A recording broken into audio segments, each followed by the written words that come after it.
Good morning মৰমৰ প্ৰিয় ছাত্ৰ ছাত্ৰীসকল, আশা কৰোঁ তোমালোক সকলোৱে ভালে আছা আৰু তোমালোকে নিশ্চিতৰূপে ক্লাছ 9ত বৰ্তমান সময়ত পঢ়ি আছা, কাৰণ এইটো আমাৰ যিটো ক্লাছ এইটো ক্লাছ 9ৰ কাৰণে। আৰু ক্লাছ 9ত তোমালোকে যদি আইটিছ যিটো তোমালোকৰ ছাবজেক্ট আছে, যাক আমি সম্পূৰ্ণ ৰূপত কি বুলি কওঁ, ইনফৰমেশ্যন টেকন'লজি বুলি কোৱা হয়, এই ছাবজেক্টটো তোমালোকে যদি লৈছা তেনেহ'লে এইটো ক্লাছ তোমালোকৰ কাৰণে খুবই প্ৰয়োজন হ'ব, খুবই গুৰুত্বপূৰ্ণ হ'ব। আৰু যোৱাকালিয়ে মই তোমালোকক এটা ইন্ট্ৰডাকশ্যনৰ এটা মোৰ নিজৰ পৰিচয়, তাৰোপৰি তোমালোকৰ কিতাপখনৰ লগত পৰিচয় মই সুন্দৰকৈ কৰাই দিছোঁ, যাতে তোমালোকে যোৱাকালিৰ আমাৰ প্ৰথম এই 2025 বৰ্ষৰ প্ৰথম যিখিনি তোমালোকৰ কাৰণে মই ভিডিঅ' বনাইছোঁ সেইখিনি চোৱা নাই, তোমালোকে চাবা, চাই পিনে এই ক্লাছটো কৰা আৰম্ভ কৰিবা। গতিকে আমি পাঠটো আৰম্ভ কৰিম আৰু এই যিটো 1 নম্বৰ পাঠ আমি আৰম্ভ কৰিবলৈ আজি লৈছোঁ, আজিৰ পৰা প্ৰতিদিনে তোমালোকে এনেকুৱাকৈ ক্লাছবিলাক পাই থাকিবা। এই পাঠটোৰ নাম হ'ল communication skill, COMMUNICATION skill, communication skills. আৰু এই পাঠৰ জৰিয়তে আমি সুন্দৰকৈ বহুবিলাক নজনা কথা, যিবিলাক কথা তোমালোকৰ কাৰণে খুবেই নতুন হ'ব আৰু খুব সুন্দৰকৈ তোমালোকে বুজিব পাৰিবা এইবিলাক বস্তু। অ'কে, চ' এট ফাৰ্ষ্ট আমি বুজিব যত্ন কৰিম যে হোৱাট ইজ কমিউনিকেশ্যন, কমিউনিকেশ্যননো কি হয়। চ' কমিউনিকেশ্যন কি? The act of giving, receiving and sharing of information. এই তিনিটা কথা আমি মনত ৰাখিব লাগিব যেতিয়াই আমি কথা পাতিম কমিউনিকেশ্যনৰ। যেতিয়াই আমি উচ্চাৰণ কৰিম কমিউনিকেশ্যন শব্দটো যেতিয়া আমি উচ্চাৰণ কৰিম তেতিয়াই আমি মনত ৰাখিম যে গিভিং, GIVING, গিভিং অৰ্থাৎ প্ৰদান কৰা, ৰিচিভিং, RECEIVING, ৰিচিভিং মানে হ'ল গ্ৰহণ কৰা, আৰু শ্বেয়াৰিং,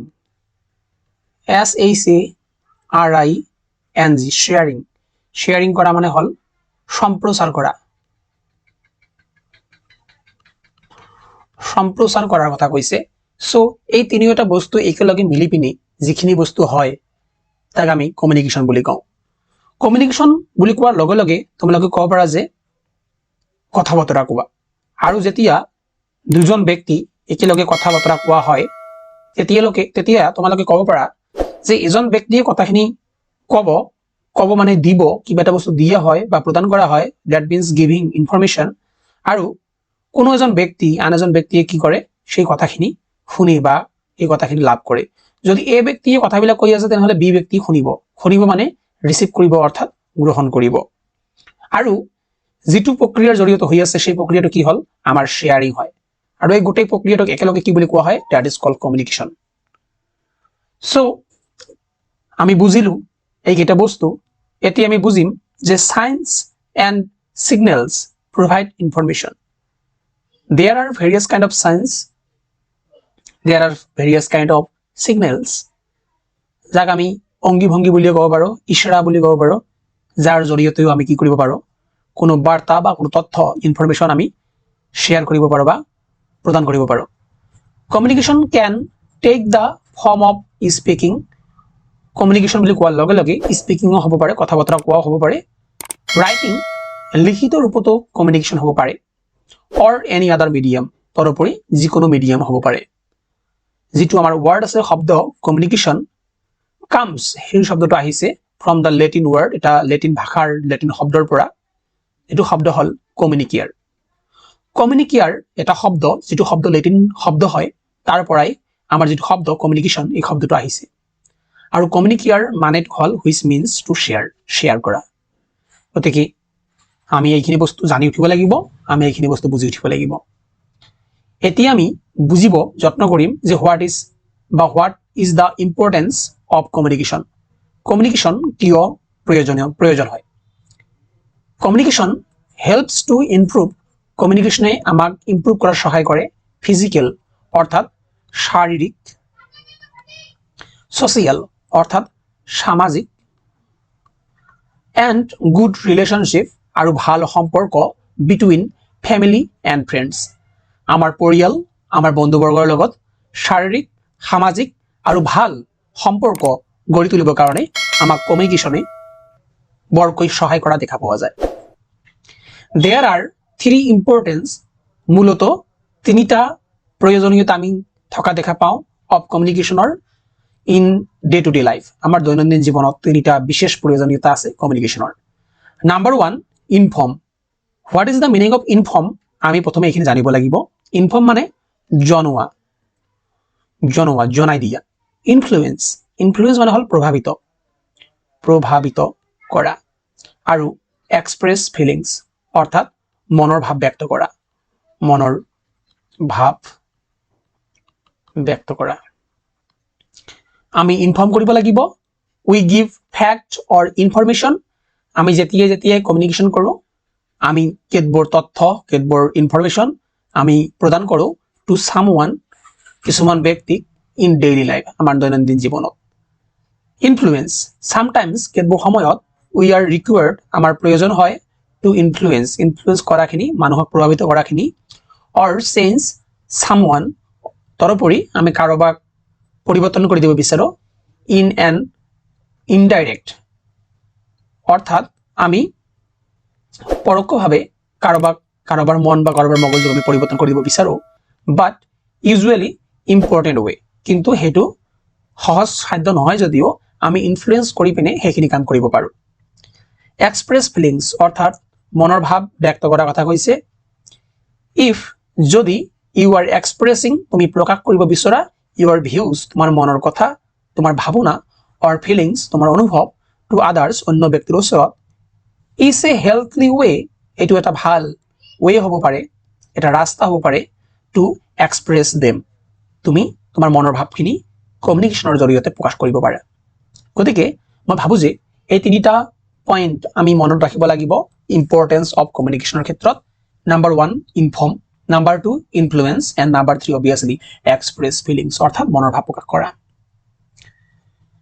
3 নম্বৰ কুৱেশ্যনটোলৈ আমি আগবাঢ়ি গৈছোঁ। What are the elements of communication?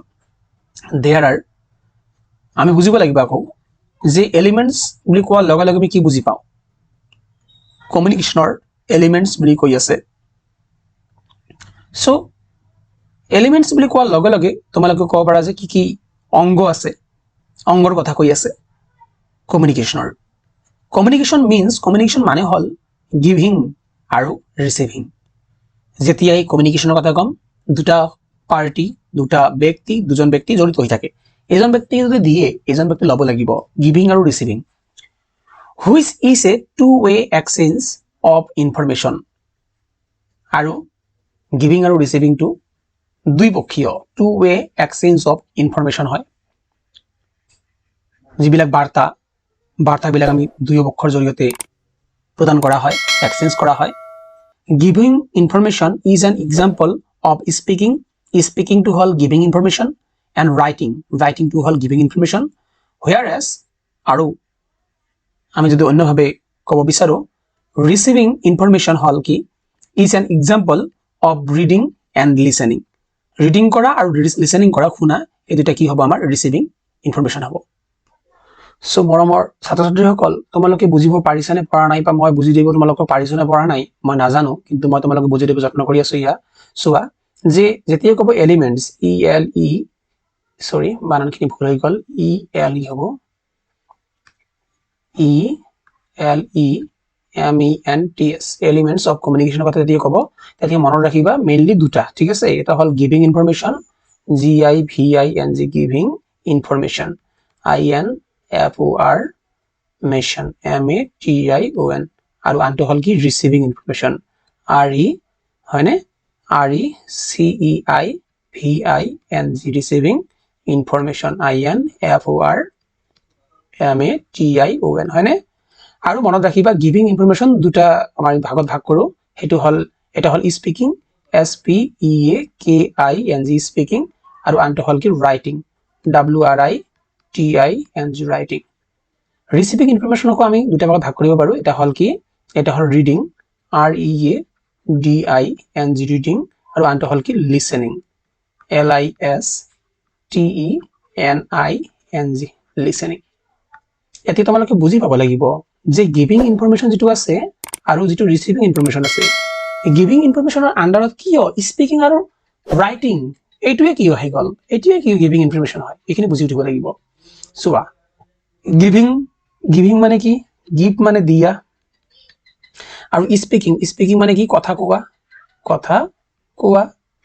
আৰু ৰাইটিং মানে কি লিখা এতিয়া তুমি বুজিব যত্ন কৰিবা চোৱা যে গিভিং মানে কি দিয়া দি আছে এজন ব্যক্তিয়ে আন এজন ব্যক্তিক কিবা এটা দি আছে কি দি আছে কথা কৈ পিনে দিব পাৰে কথা কোৱা তেনেহলে কি হল গিভিং ইনফৰমেশ্যন হৈ গল স্পিকিং কথা কৈ পিনে দিব পাৰে কথা ক'ব পাৰে কথা কৈ দিব পাৰে হয়নে তেনেহলে স্পিকিংটো হ'ব কি গিভিং ৰাইটিং আৰু কি কেনেকৈ দিব পাৰে লিখি পিনে দিব পাৰে গতিকে ৰাইটিং খিনি হ'ব লিখা খিনি হ'ব কি গিভিং ইনফৰমেশ্যন বুজি পাইছানে আশা কৰো বুজি পাইছে ইমান সুন্দৰকৈ মই বুজাই দি আছো মই জানো মই কিমান সুন্দৰকৈ বুজাই দিম ঠিক আছে থ্যাংক ইউ বুলি লিখিবা ঠিক আছে আমাৰ কমেন্ট বক্সত লিখিবা থ্যাংক ইউ বুলি যদি বুজি পাইছা ঠিক আছে ৰিসিভিং এটি ৰিসিভ কৰা মানে কি মানে গ্ৰহণ কৰা ৰিসিভিং ইনফৰমেশ্যন চোৱা এজন ব্যক্তি আন এজন ব্যক্তিক কিবা এটা বস্তু দি আছে আৰু এই বি নামৰ ব্যক্তিজন এটো মানি লোৱা যে বি নামৰ ব্যক্তি এ নামৰ ব্যক্তি এটো বি নামৰ ব্যক্তি বি নামৰ ব্যক্তিজনে কিবা এটা বস্তু কিবা এটা খবৰ ৰিসিভ কৰি আছে কেনেকৈ ৰিসিভ কৰিব তেওঁ যদি লিখি পিনে দিছে তেওঁ ৰিডিং কৰিব পঢ়িব হয়নে গতিকে পঢ়ি পিনে তেওঁ ৰিসিভ কৰিব পাৰিব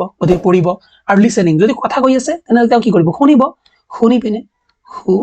শুনি পিনে ঠিক আছে তেওঁ শুনি পিনে খবৰখিনি গ্ৰহণ কৰিব পাৰিব নহলে পঢ়ি পিনে খবৰখিনি গ্ৰহণ কৰিব পাৰিব বুজি পাইছা আশা কৰো বুজি পাইছে প্ৰশ্নবিলাক অলপ মানে জটিল হয় কিন্তু বেছি এটা জটিল নহয় তেনেকুৱা ধৰণৰ ঠিক আছে গতিকে এয়া আছিল আমাৰ এলিমেন্টস অফ কমিউনিকেশ্যন ঠিক আছে আৰু জাস্ট এটা কোশ্চেন আমি আলোচনা কৰিম কৰি পিনে আজি এই ক্লাসটো আমি সমগ্ৰ ক্লাসটো সমাপ্ত কৰিম ঠিক আছে okay so what are the 7 elements সাতটা এলিমেন্ট কি আছিল that influence যেয়া ইনফ্লুয়েন্স কৰে the communication skill যিখিনি আমাৰ কমিউনিকেশ্যন স্কিলক যিখিনি আমাৰ যোগাযোগৰ যিখিনি কৌশল ইয়াক ইনফ্লুয়েন্স কৰে সাতটা বস্তু কি আছিল ঠিক আছে 7 এলিমেন্টস কি আছিল যেনেকুৱা কৈ এজন ব্যক্তি আৰু আন এজন ব্যক্তি এই দুজনৰ মাজত যদি আমি যোগাযোগ কৰো বা কমিউনিকেশন কৰো কথা বতৰা পাতো তেনেহলে কি বস্তু আছে যিবিলাক আমাক এফেক্ট কৰিব পাৰে বা ইনফ্লুয়েন্স কৰিব পাৰে প্ৰভাৱ বিস্তাৰ কৰিব পাৰে যেনেকুৱা কৈ ল্যাঙ্গুৱেজ ভাষা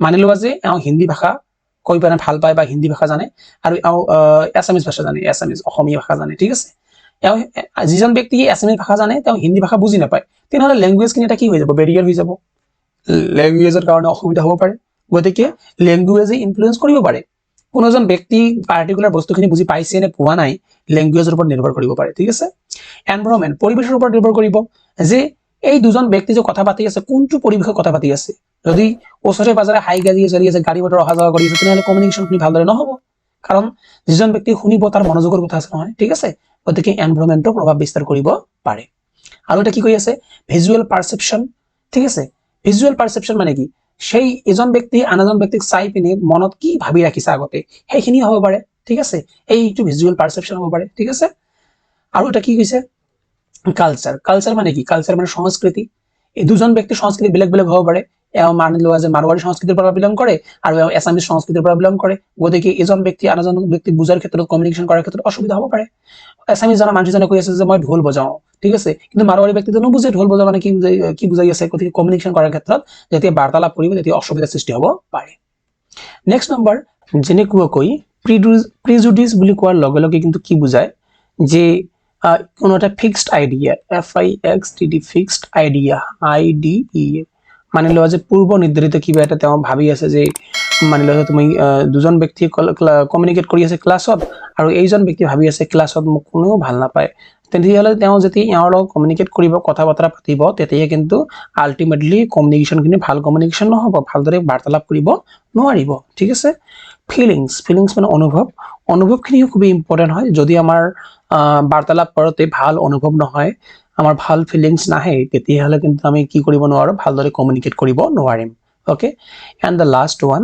আৰু বহুতো আছে এন্ড কি কৈছে ইয়া পাষ্ট এক্সপেৰিয়েন্স অতীতৰ অভিজ্ঞতা হ'ব পাৰে যেনেকৈ কৈ মানি লোৱা যে তুমি নাকত দোলা চৰিছা ঠিক আছে নাকত দোলা চৰি পিনে তোমাৰ বেয়া অভিজ্ঞতা তুমি এটা লাভ কৰিছা তেতিয়া কি হ'ব যেতিয়া তুমি নাকদলাৰ কথা আলোচনা কৰিবা বা নাকদলাৰ বিষয়ে ক'বা তেতিয়া কিন্তু যেতিয়া নাকদলাত উঠিবা তেতিয়া কিন্তু তোমাৰ যিখিনি কমিউনিকেশ্যন সেইখিনি কি হ'ব বেয়া হ'ব পাৰে মানি লোৱা যে আমাৰ লগত তুমি নাকদলাৰ কথা কৈ আছা তেতিয়া তোমাৰ এক্সপেৰিয়েন্সখিনি তুমি যেতিয়া শেয়াৰ কৰিবা আলটিমেটলি তোমাৰ এক্সপেৰিয়েন্সৰ কাৰণে কমিউনিকেশ্যনখিনি বেড কমিউনিকেশ্যন হ'ব পাৰে ঠিক আছে গতিকে পাষ্ট এক্সপেৰিয়েন্স অতীতৰ অভিজ্ঞতাক বহুত গুৰুত্বপূৰ্ণ ভূমিকা গ্ৰহণ কৰা দেখা পোৱা যায় ঠিক আছে এইবিলাক হ'ল আমাৰ 7 elements of that influence communication skill আমাৰ কমিউনিকেশ্যন কৰাৰ ক্ষেত্ৰত এইবিলাক বস্তুৱে ইনফ্লুৱেন্স কৰা দেখা পোৱা যায় ঠিক আছে মই তোমালোকক দেখুৱাই দি আছো কিতাপখনৰ পৰা যেনেকৈ 1 number language 2 number visual perception 3 number past experience অতীতৰ অভিজ্ঞতা